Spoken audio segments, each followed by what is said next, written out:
Alright, Algebra 2, this is part 2 of the 5.1 modeling data with quadratic functions video.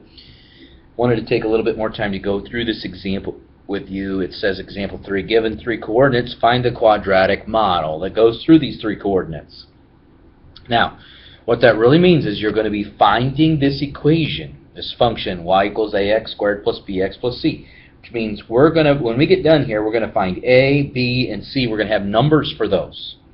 We're starting with 3 coordinates, and we're going to end up with those coefficients. Now,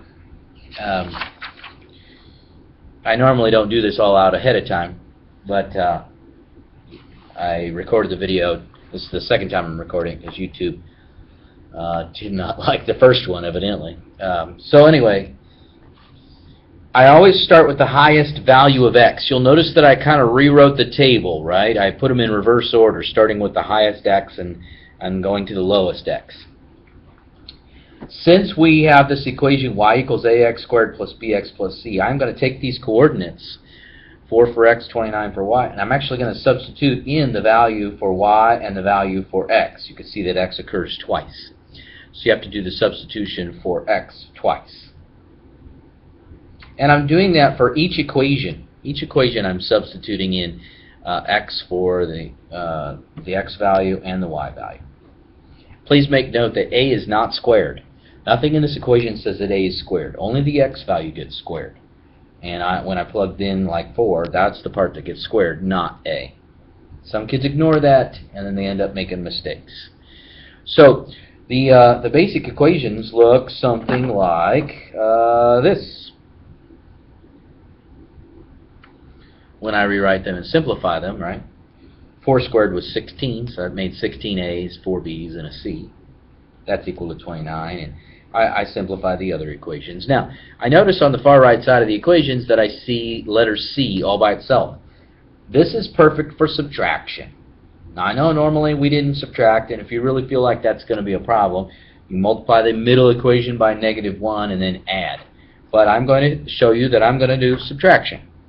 So, by subtracting, I have 29 minus 13, 16 minus 9, 4 minus 3, and then the c's cancel out.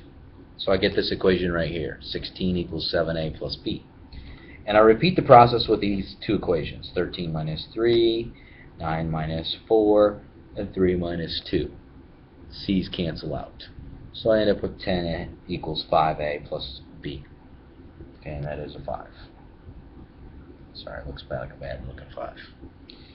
Now, I notice also that the b's line up perfectly, so I can continue the process by subtraction, and then I have 16 minus 10 is 6, 7a minus 5a is 2a, and the b's cancel out. This leads me to know that a is equal to 3.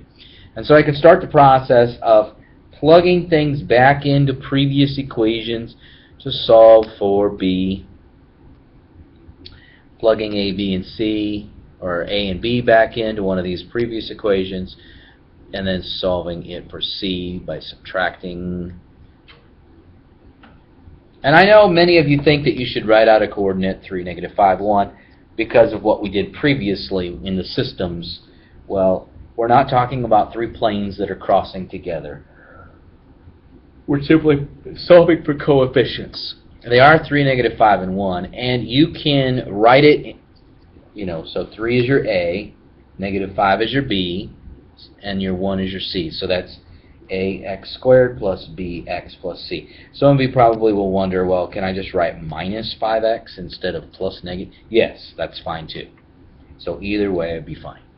And we are not going to do example 4. Because that's graphing calculator oriented. I might show you in class, but I'm not going to. I'm not going to have everybody do it because it's not going to be tested over it. And hopefully YouTube takes this particular video.